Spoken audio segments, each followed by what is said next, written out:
जय माता दी दोस्तों, कैसी हैं आप सभी। दोस्तों आज हम इस वीडियो में बात कर रहे हैं 18 और 19 जुलाई 2022 के वृश्चिक राशिफल की और साथ ही दोनों ही दिनों का पंचांग भी जानेंगे।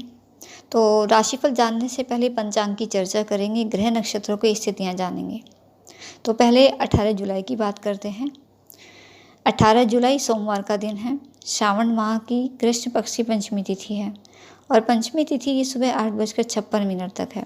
उसके बाद षष्ठी तिथि प्रारंभ हो जाएगी और दोपहर 3:25 तक शोभन योग रहेगा। उसके बाद अतिगन नाम का योग बन रहा है। दोपहर 12:24 तक पूर्वा भाद्रपद नक्षत्र है। उसके बाद उत्तरा भाद्रपद नक्षत्र प्रारंभ होगा।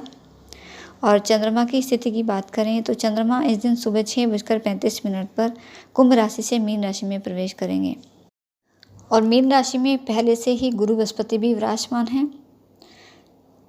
चंद्रमा और गुरु की युति होने से यहाँ गजकेसरी योग का निर्माण हो रहा है।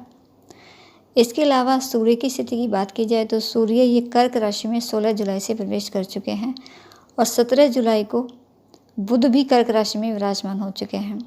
तो यहाँ सूर्य और बुध की युति होने से बुधादित्य योग का निर्माण हो रहा है। तो इस तरह से इस समय इन दो बहुत ही शुभ योगों का निर्माण हो रहा है। और इस दिन के राहु काल की बात करें तो सुबह 7:17 से लेकर 9 बजे तक का राहु काल का समय है। 19 जुलाई की चर्चा करते हैं। 19 जुलाई मंगलवार का दिन है।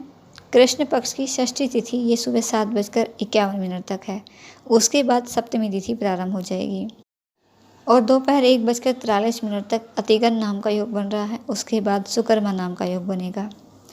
दोपहर 12:12 तक उत्तरा भाद्रपद नक्षत्र है। उसके बाद रेवती नक्षत्र शुरू होगा और चंद्रमा इस दिन मीन राशि में ही गोचर करेंगे और सूर्य कर्क राशि में ही विराजमान है। तो 18 जुलाई को भी बुधादित्य योग और गजकेसरी योग ये योग इसी तरह से बना रहेगा और इस दिन का राहु काल का समय दोपहर 3:53 से लेकर 5:36 तक का है। तो कोई भी शुभ कार्य करें, नया निवेश करें या नए काम की शुरुआत करें तो राहु काल में करने से बचें, क्योंकि राहु काल में किया गया कोई भी कार्य सफलदायक नहीं होता।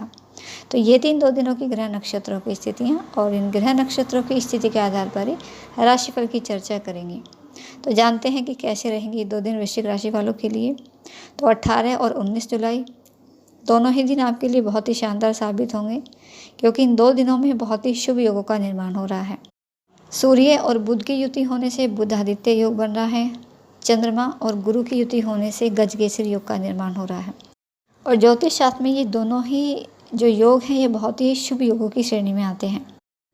गुरु को ज्योतिष शास्त्र में बहुत ही शुभ ग्रह माना गया है और इन्हें देवताओं के गुरु होने का गौरव प्राप्त है। और वहीं चंद्रमा को मन का कारक माना गया है और चंद्रमा ये शीतलता प्रदान करता है। और बुधादित्य योग वृश्चिक राशि के भाग्य भाव में बन रहा है और गजकेसरी योग ये वृश्चिक राशि के पंचम भाव में बनेगा। तो बहुत ही शुभ स्थिति आपके लिए यहाँ साबित होगी। बहुत ही शुभ दिन आपके लिए साबित होंगे। चाहे आप नौकरी पेशा हैं या व्यापारिक वर्ग हैं, बहुत ही अच्छे फलों की प्राप्ति होगी आपको। अपने कार्य क्षेत्र पर भी आप अच्छा प्रदर्शन करेंगे। अपनी मेहनत के बल पर और अपनी ऊर्जा के बल पर आप कार्य क्षेत्र में क्या हर जगह आगे बढ़ने में सफल रहोगे और अपने सभी कार्यों को समय पर पूरा करने में सफल रहोगे।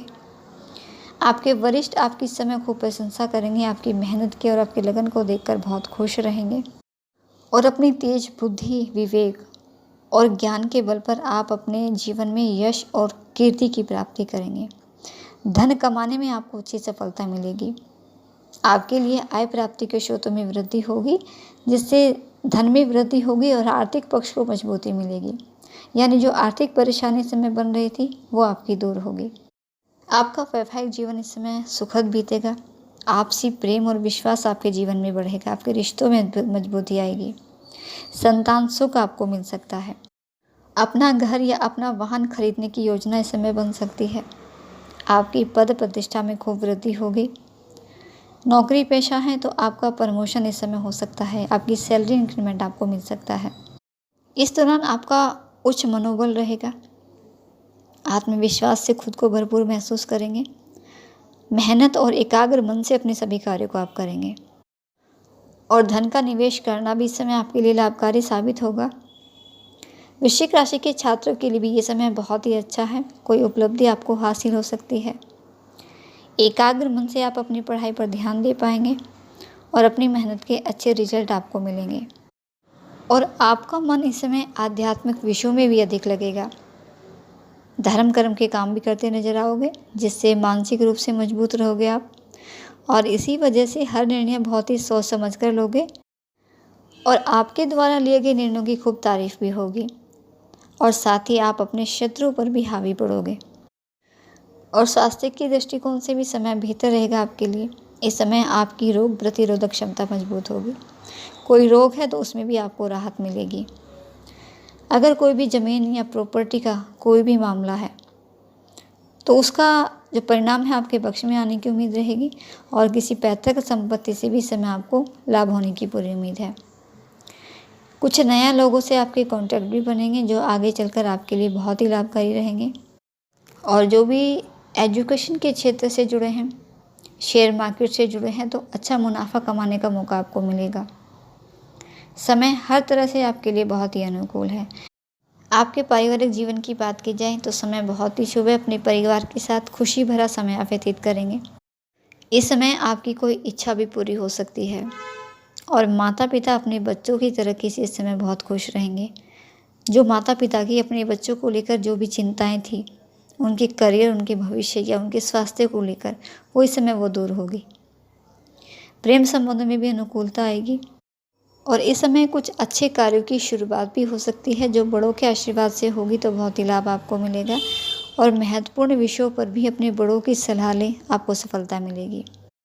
और साथ ही इससे आत्मविश्वास भी आपका बढ़ेगा, जिससे आगे बढ़ने के लिए, मेहनत करने के लिए आप प्रेरित होंगे।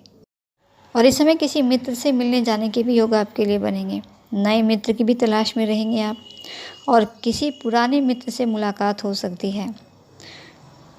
लेकिन कोशिश करें कि इस समय अपने ईगो को अपने रिश्तों में बिल्कुल भी ना आने दें। इससे रिश्ता चाहे जो भी हो, आपका रिश्ता खराब हो सकता है। तो कुल मिलाकर समय बहुत ही अनुकूल है आपके लिए।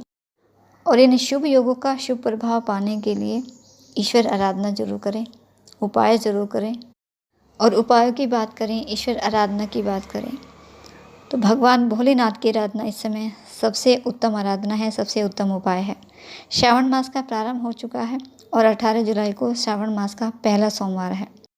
भगवान भोलेनाथ की आराधना करने से चंद्रदेव भी प्रसन्न होते हैं, तो चंद्रमा भी इससे मजबूत बनेंगे। तो 18 जुलाई को श्रावण मास का पहला सोमवार है और इस दिन रवि नाम का एक योग भी पड़ रहा है। और रवि योग में किसी भी मंत्र की साधना करना बहुत ही अधिक फलदायी माना जाता है। इस योग में मनोकामना सिद्धि के लिए महामृत्युंजय मंत्र का जाप करना, शिव पुराण का पाठ करना बहुत ही शुभ रहता है, लाभकारी रहता है। और रवि योग में शिव परिवार की पूजा करने से सभी दुख भी दूर हो जाते हैं। साथ ही इस दिन पंचमी तिथि भी है, तो पंचमी तिथि होने की वजह से नाग पंचमी का पर्व इस दिन मनाया जाएगा। यानी इस दिन भगवान शिव के साथ उनके सेवक नाग की भी पूजा होगी। तो इस दिन भगवान शिव को कच्चा दूध, गंगा जल, बेल पत्र, काले तिल, धतूरा और मिठाई आदि अर्पित करनी चाहिए। और विधिवत भगवान शिव और पूर्ण शिव परिवार की पूजा करनी चाहिए। इससे आपकी मनोकामना भी पूर्ण होगी और आपके ऊपर जो ग्रह दोष हैं वो भी दूर होंगे। और श्रावण माह के सभी सोमवार का व्रत करने से भगवान शिव का आशीर्वाद प्राप्त होता है। सभी कष्ट, सभी परेशानियां दूर होती हैं। कर्ज से मुक्ति, रोग से मुक्ति मिल जाती है। तो इसलिए पूरे विधि विधान के साथ भगवान शिव और शिव परिवार की पूजा करें, उनका आशीर्वाद प्राप्त करें। तो दोस्तों, ये थी कुछ जानकारी आपके लिए। वीडियो अच्छा लगे तो वीडियो को लाइक करके ज़रूर जाइएगा। आपका दिन शुभ रहे। माता रानी आपको और आपके परिवार को स्वस्थ रखे। इसी मंगल कामना के साथ जय माता दी।